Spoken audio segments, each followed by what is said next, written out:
Hi friend, welcome my YouTube channel study with freedom. आज हम भारतीय मध्यकालीन इतिहास की श्रृंखला में आगे चलते हैं, जिसमें मैंने मुगल शासक के बारे में पढ़ा दिया था। आज हम मुगल शासक के उत्तरवर्ती शासकों के बारे में पढ़ते हैं। तो देखिएगा क्या होता है कि सन 1707 में जब औरंगजेब की मृत्यु होती है, 1707 में औरंगजेब की मृत्यु हो जाती है। औरंगजेब की मृत्यु अहमदनगर में होती है। औरंगजेब की मृत्यु अहमदनगर में हो जाती है। जब औरंगजेब की मृत्यु अहमदनगर में हो जाती, उस समय उसका जो सबसे छोटा पुत्र कामबख्श उसके पास होता है। कामबख्श उसके पास होता है। अगर हम बात करें, औरंगजेब के 3 पुत्र थे। सबसे बड़े पुत्र का नाम था मुअज्जम। सबसे बड़े पुत्र का नाम मुअज्जम था। दूसरे पुत्र का नाम आजम था और तीसरे का नाम कामबख्श था। तीसरे का नाम कामबख्श था।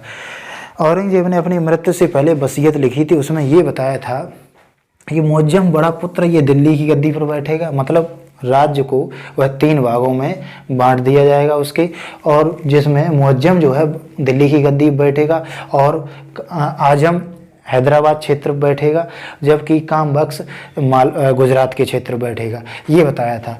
जिसमें मुअज्जम जो बड़ा पुत्र होता है, औरंगजेब की मृत्यु के समय में ये अफगानिस्तान होता है। अफगानिस्तान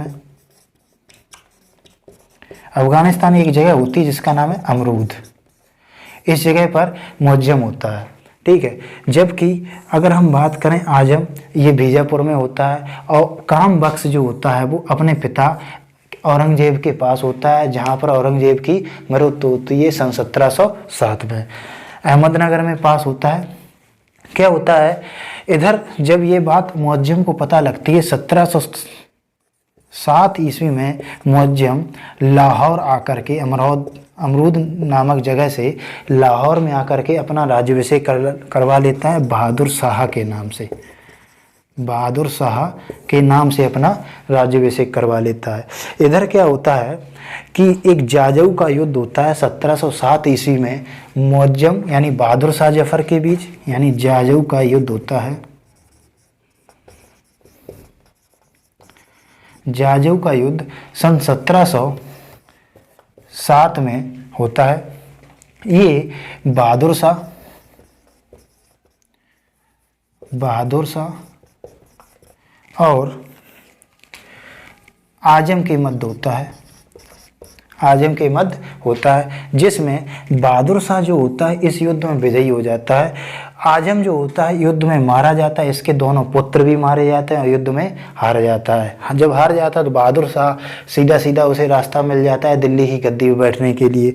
ये दिल्ली की गद्दी पर बैठ जाता है। इधर जो इसका छोटा भाई होता है बहादुर शाह यानी मुअज्जम का सबसे छोटा भाई, जिसका नाम कामबख्श है, ये बीजापुर का युद्ध लड़ता है इसके साथ, बहादुर शाह के साथ। 1709 ईस्वी में बीजापुर का युद्ध होता है। बीजापुर का युद्ध होता है। इस युद्ध में कामबख्श घायल हो जाता है। कामबख्श जो होता है, बहादुर शाह जफर जो है, इसका छोटा भाई कामबख्श युद्ध में घायल हो जाता है। जब युद्ध में घायल हो जाता है तो इसके ठीक युद्ध में जब घायल होने के बाद में ठीक 2 दिन बाद इसकी मृत्यु हो जाती है। कामबख्श की भी मृत्यु हो जाती है। इस हिसाब से अगर हम बात करें, उत्तराधिकार के युद्ध में पूर्ण रूप से विजयी कौन होता है? बहादुर शाह। बहादुर शाह विजयी होता है। यह 1707 से 1712 तक मुगल वंश की गद्दी पर बैठता है। इसे शाह ए बेखबर कहा जाता है। शाह ए बेखबर। और ये शाह ए बेखबर की उपाधि एक इतिहासकार खफी खां ने दी है। इतिहासकार खफी खां ने इसे शाह ए बेखबर की उपाधि दी है। ये एक सैसुर था। बहादुर शाह जो था ये सैसुर था। इसने बहुत से राजपूत शासकों से अपने मित्रतापूर्व व्यवहार रखे, और औरंगजेब के समय में जो भी नीतियां चल रही थी उन नीतियों को इसने समाप्त कर दिया। इसके बाद में औरंगजेब ने इसके समय में जो भी राज्य लूटे थे छीने थे युद्ध में, वो ये क्या करता है अपने समय में वापस कर देता है। इसकी मृत्यु 1712 में होती है। असल में ऐसा होता है, जब ये उत्तराधिकार के युद्ध में विजयी होता है तब उस समय इसकी उम्र 63 वर्ष की होती है। मतलब ये 63 वर्ष की अवस्था में यह शासक बनता है। और जब यह 63 वर्ष की अवस्था में शासक बनता है, इसके 4 पुत्र होते हैं। 4 पुत्र में सबसे बड़ा पुत्र होता है जहांदर शाह। वो उत्तराधिकार के युद्ध में विजयी हो जाता है और अगला शासक बनता है जहांदर शाह के नाम से। ठीक है।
बहादुर शाह के 4 पुत्र होते हैं, जिनमें सबसे बड़ा पुत्र जहांदर शाह होता है। इसके 4 पुत्र जो होते हैं, जिनमें जहांदर शाह, अजीमुद्दीन, रफ़ीउद्दीन और जहान शाह होता है। बहादुर शाह की जब 63 वर्ष की उम्र में इसकी मृत्यु हो जाती है तो अगला शासक बनता है जहांदर शाह। असल में यहाँ पर भी उत्तराधिकार का, इसके चारों पुत्रों में भी उत्तराधिकार का युद्ध होता है। इस उत्तराधिकार युद्ध में जहांदर शाह विजयी होता है। अगला शासक जहांदर शाह बनता है, जहांदर शाह बनता है। और जहांदर शाह 1712 से 1713 तक मात्र 1 वर्ष के लिए शासक बनता है। 1 वर्ष के लिए शासक बनता है। ये एक बहुत ही बड़ी नृत्यरंगना थी जिसका नाम था प्रेम कुमारी। प्रेम कुमारी, उससे ये प्रेम करता था। कौन? जहांदर शाह। इसलिए ये फेमस हुआ है। प्रेम करता था इसलिए ये फेमस हुआ है। इसलिए और इसे इतिहासकारों ने लंपट मूर्ख कहा है। लंपट मूर्ख इतिहासकारों ने कहा है। इतिहासकारों ने इसे लंपट मूर्ख कहा है। इसकी मृत्यु सैयद बंधुओं द्वारा करवा दी गई थी। सैयद बंधुओं द्वारा इसकी मृत्यु सन 1713 में करवा दी गई थी, जिसके बाद अगला शासक फर्रुखशेर बनता है। 1713 में अगला शासक फर्रुखशेर बनता है। बताया जाता है जब ये 1712 में शासक बना था तो 1712 से 1713 तक ही शासक पद पर रहा। एक नृत्यंगना थी, इसी के दरबार में नृत्य करती थी, जिसका नाम था प्रेम कुमारी। उससे ये बहुत ही ज़्यादा प्रेम करता था और ये इसे किसी भी चीज़ से राजकाज के कार्यों से मतलब नहीं था। अपनी जीवन विलासितापूर्वक जीता था, इसीलिए इतिहासकारों ने इसे लंपट मूर्ख कहा है। इसकी मृत्यु सैयद बंधुओं की सहायता से करवा दी गई। तो सैयद बंधुओं ने इसकी हत्या फर्रुखशेर से करवा दी थी। जो फर्रुखशेर अगला शासक बनता है, यह जहांदर शाह का भतीजा होता है। अगला शासक बनता है, यह जहांदर शाह का भतीजा होता है।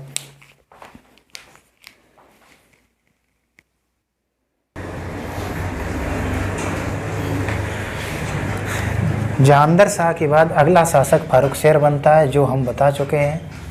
ये सैयद बंधुओं की सहायता से बनता है। मतलब जब ये 1713 में शासक बनता है, ये सैयद बंधुओं की सहायता से शासक बनता है। जब ये सैयद बंधुओं की सहायता से शासक बनता है, इसके शासनकाल में सैयद बंधुओं का बहुत ही ज़्यादा हस्तक्षेप हो जाता है। प्रारंभ में सैयद बंधु ही इसे शासक बनाते हैं, बाद में सैयद बंधु ही इसकी हत्या करवा देते हैं और बाद में इसके बाद अगला शासक मुगल बादशाह घोषित करते हैं। तो इसके समय में जो कार्य हुए इसके बारे में हम चर्चा कर लेते हैं। इसके समय में सन 1716 में बंदा बहादुर की हत्या करवा दी गई थी। सिखों का एक नेता था बंदा बहादुर, जिसकी हत्या करवा दी गई थी। इसी ने अब शासक बनते ही जजिया कर जो औरंगजेब के समय में प्रारंभ हुआ था, तो कुछ क्षेत्रों में यानी राजपूताना क्षेत्र यानी राजस्थान क्षेत्र में जजिया कर को समाप्त करवाया था। जजिया कर इसके समय में समाप्त हुआ था। और इसके अलावा इसने तीर्थ यात्रा कर को भी समाप्त किया था। तीर्थ यात्रा कर को भी समाप्त किया था। तीर्थ यात्रा कर को भी इसने समाप्त कर दिया गया था। इसके हम 1716 ईस्वी में बंदा बहादुर की हत्या करवा दी थी। इसके बाद अगर हम बात करें, इसी के समय में फारुखसियर ने मतलब बताया जाता है इसके चेहरे में मतलब फेस में चेहरे में फोड़ा निकल आया था। इतिहासकार बताते हैं जो फोड़ा निकल आया था, फोड़े का इलाज कोई भारतीय डॉक्टर नहीं कर पा रहे थे। उसी समय अंग्रेज डॉक्टरों का दल आता है, ब्रिटिश डॉक्टरों का दल आता है, जिसमें 17 डॉक्टर आते हैं, जिसमें मुख्य डॉक्टर होते हैं डॉक्टर जॉन सोरमन। मुख्य डॉक्टर होते हैं डॉक्टर जॉन सोरमन। ये फारुखसियर का आसानी से सरलतापूर्वक से उसके फोड़े का इलाज कर देते हैं, सही कर देते हैं, जिसके फलस्वरूप फारुखसियर खुश हो जाता है और सन 1717 में शाही फरमान जारी करता है। शाही फरमान जारी करता है। इस फरमान में अंग्रेज़ों को वह बंगाल और बिहार और उड़ीसा, बंगाल, बिहार, उड़ीसा में व्यापार करने की अनुमति दे देता है। और ये व्यापार करने की अनुमति दे देता है, यही आगे चल कर के प्लासी का युद्ध का कारण बनता है। ये व्यापार करने की अनुमति आगे चलकर प्लासी के युद्ध का कारण बनती है। आगे क्या होता है, जब ये अनुमति दे देता है, ये घटना फ्री पास कहलाती है। फ्री पास यानी दस्तक कहलाती है, जिसकी वजह से आगे 1757 में प्लासी का युद्ध का कारण बनता है। अंत में आकर के क्या होता है, 1719 में सैयद बंधु ही इसके खिलाफ हो जाते हैं, इसका विरोध करने लगते हैं और इसकी हत्या करवा देते हैं। जब हत्या करवा देते हैं, जिसके बाद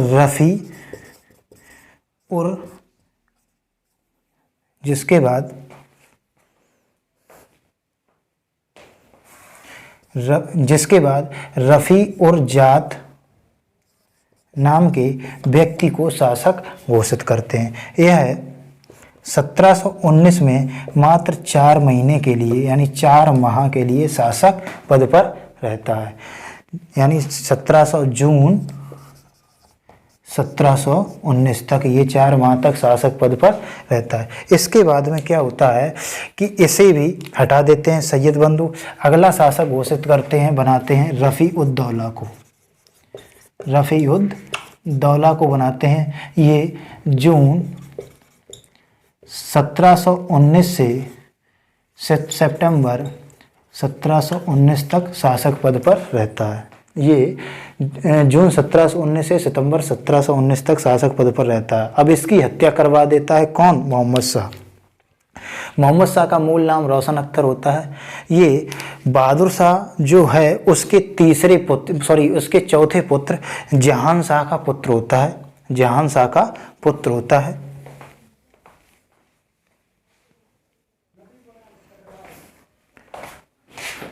रफ़ी-उद-दौला को गद्दी से अपदस्थ कर देता है मोहम्मद शाह।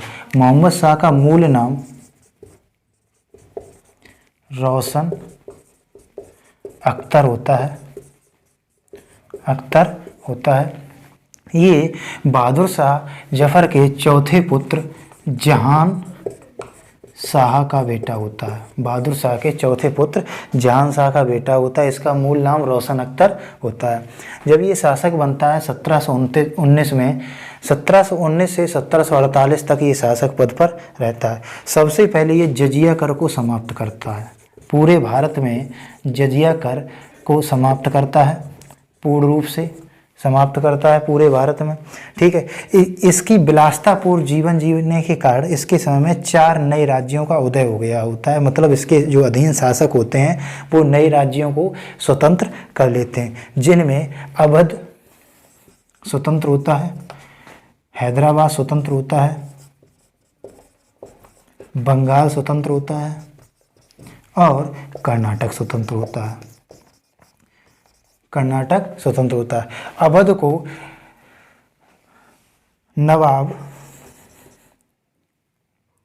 नवाब शहादत खां बुरहान मुल्क स्वतंत्र करते हैं।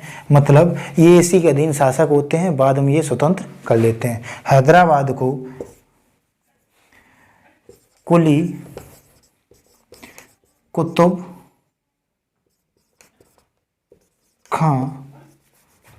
कुतुब चिनकिलिज खां स्वतंत्र कर लेते हैं। मतलब हैदराबाद भी स्वतंत्र हो जाता है। इसके बाद हम बंगाल की अगर हम बात करें, बंगाल को अलीवर्दी खां स्वतंत्र कर लेते हैं, अलीवर्दी खां। और बंगाल जब स्वतंत्र होता है तो बंगाल को उस समय, इसके समय में जब बंगाल स्वतंत्र होता है तो बंगाल में अलीवर्दी खां शासन बहुत अच्छे से चलाते हैं। और अलीवर्दी खां के समय बंगाल भारत का स्वर्ग कहा जाने लगता है। इसके बारे में हम आगे बताएंगे। कर्नाटक को सादुतुल्ला खां स्वतंत्र करते हैं।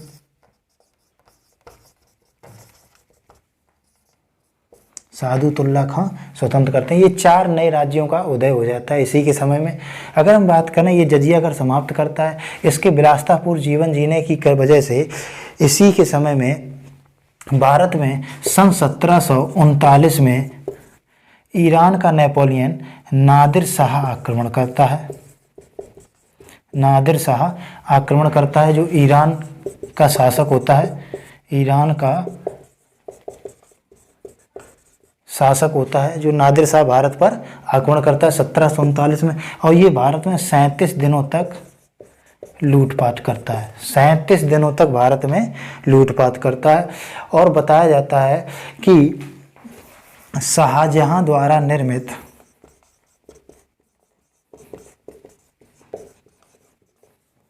मयूर सिंहासन, शाहजहां द्वारा निर्मित मयूर सिंहासन और कोहिनूर हीरा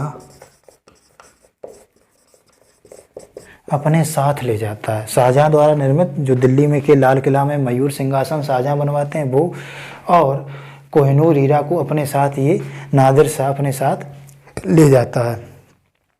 यह बहुत ही विलासीपूर्ण जीवन जी रहा होता है। बताया जाता है, इतिहासकार बताते हैं, इसे रंगीला के नाम से भी जाना जाता है, क्योंकि इसे रंगीला भी कहा जाता था। मोहम्मद शाह रंगीला के नाम से जाना जाता था, क्योंकि यह अपने दरबार में नंगा आया करता था। नग्न स्त्रियों की संगत पसंद थी, दरबार में नंगा नाचा करता था। इसके बारे में ये बताया जाता है।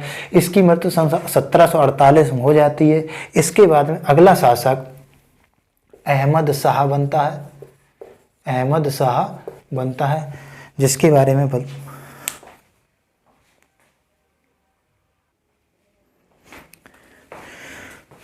मोहम्मद शाह रंगीला के बाद अगला शासक अहमद शाह बनता है। 1748 से 1754 तक रहता है। ये जब ये 1754 तक रहता है, इसी के समय में अहमद शाह